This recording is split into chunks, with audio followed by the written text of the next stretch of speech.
Good afternoon. Big weekend of football had implications for the top eight in particular. A discussion point is Jordan De Goey.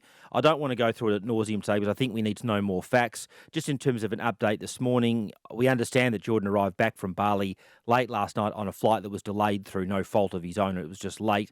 He's not at the club this morning. He's not due back now at the club until Wednesday.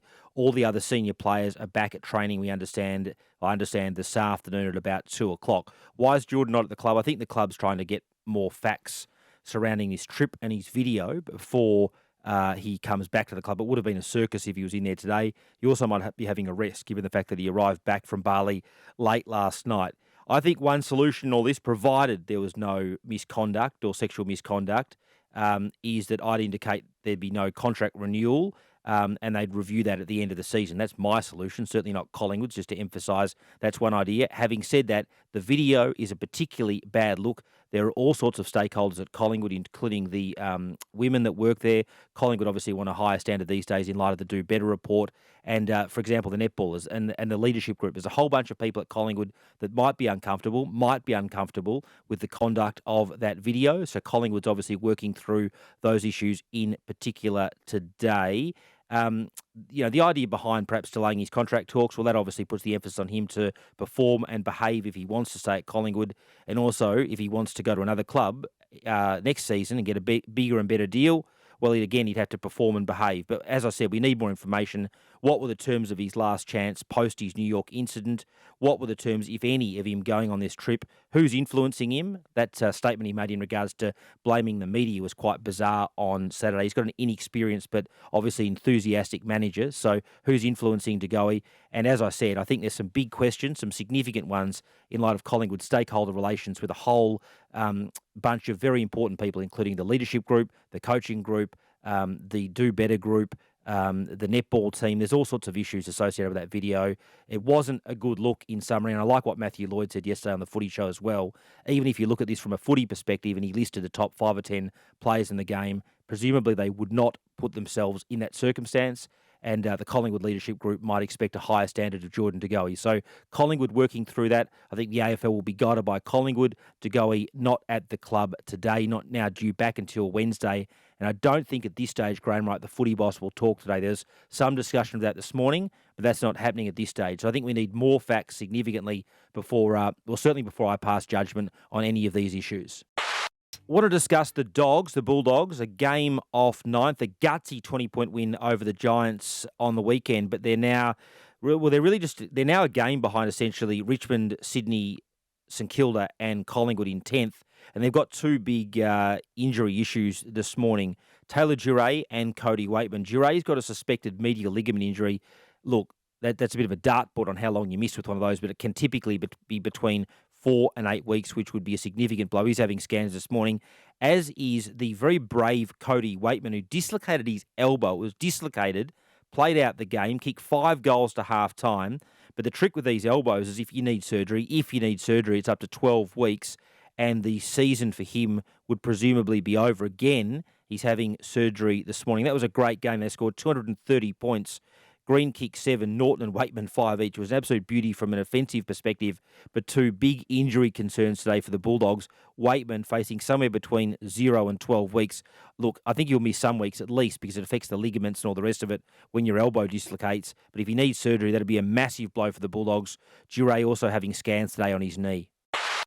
Just an update. On Friday, a report of the AFL will revert to a fixed fixture, certainly for round 1 to 15 next season. Then from 15 to 22, you'll know the games and they'll determine the dates and the locations and the times with more notice. That's designed, obviously, to give the clubs some more certainty from a marketing perspective, from membership perspective, from a corporate sales perspective. Also gives their staff more certainty in terms of what's going on. And it's one of the AFL's initiatives behind trying to get the fans in high numbers back to the game. Obviously, the digital ticketing is an issue. We'll get paper as well as digital tickets next year. The AFL also cognizant of the fact that it's difficult in some instances to plan in terms of the fixture. The other big story that's happening behind the scenes at the moment is the TV rights. This will be a record TV deal, according to the clubs I speak to in their discussions with the AFL last week. Those talks significantly ramped up on Friday. I've reported that the AFL met with the bidders throughout the day, the various bidders, in terms of those rights. I do understand at this stage that in terms of the streaming rights, Stan and Nine are interested, and I think the AFL met with them on Friday morning. So that's a bit of a twist in all those talks. I'm not saying they'll get it or anything like that. I'm just trying to give you a factual update on who the AFL met with on Friday. It included that streaming service, and I think they met with Fox and Seven in the afternoon. So there's a lot going on in that space. Gil McLachlan edging closer to a record TV deal. And I'll whip through some stories today just briefly. Injuries, Will Powell, a broken leg. He faces a long recovery. It's a significant blow for the Suns. I think he was second in their best and fairest last year. His leg was at right angles. Dermot Brereton accurately called it on the coverage, and Fox were good enough, as was Seven, not to replay that last night. It's sickening vision. He was in terrible pain, massively brave, a huge blow for Will Powell. It was a massive blow for the Suns. Butterick was also injured. He did his hamstring. He'd had 15 touches that point and had been playing some good football. It was a funny game, that one. Adelaide had far more of the ball. I think 80-odd more touches, 81 more touches. The Suns, in the end, won by 43 points. So they're certainly solidifying their claims on the top 8, and it's obviously strengthening Stuart Dew's case for a contract renewal at the end of the year. The Suns starting to put together a good season, which is fantastic. In terms of the Bombers, I know the game was last Friday night. They clearly went smaller from a selection perspective. There was no sideways or backward stuff. Stringer responded. I thought that was a good performance over the weekend. McGrath had a groin injury, missed the game against Carlton, then played Friday night and re-injured it, but those things happen. It's just proof it's a very, very tough game. St Kilda, post-match, I was in the press conference. Brett Ratton was pretty filthy on their performance. I think it's pretty evident they're at least a midfielder short, and there's some warning bells now for the Saints. They're 8th. They've got Sydney at the SCG on Saturday, and then face Carlton, the Dockers, and the Bulldogs. So St Kilda are right back now in the mix for the 8, and that's occurred off the back of 2 obviously disappointing losses when it looked like they were starting to get, I'll never say bulletproof, it's a close competition, but they looked like they were putting together a string of reliable wins. They haven't been reliable, certainly in the last couple of weeks. Just briefly on the MRO, Braden Pruce has had his 3rd suspension this season. He copped a week this time for that sling and double motion tackle on Tim English. Laddams received a week for, well, essentially punching or sort of jabbing his former teammate Ollie Wines, which was described quite accurately on the coverage as a bit of a brain explosion. A big day, just repeating that news from Collingwood. Jordan De Goey not back at the club today, not now due back until Wednesday.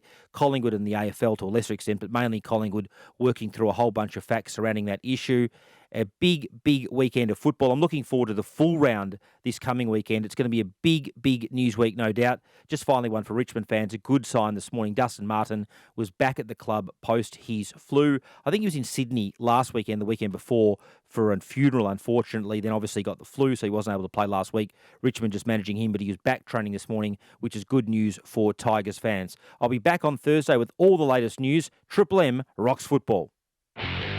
That was Tom Browne's news. Come back every Monday, Thursday and Friday for more, and subscribe to Triple M Footy on Listener or wherever you listen to get all our podcasts throughout the season. For Ream Hot Water and McDonald's, Triple M rocks footy.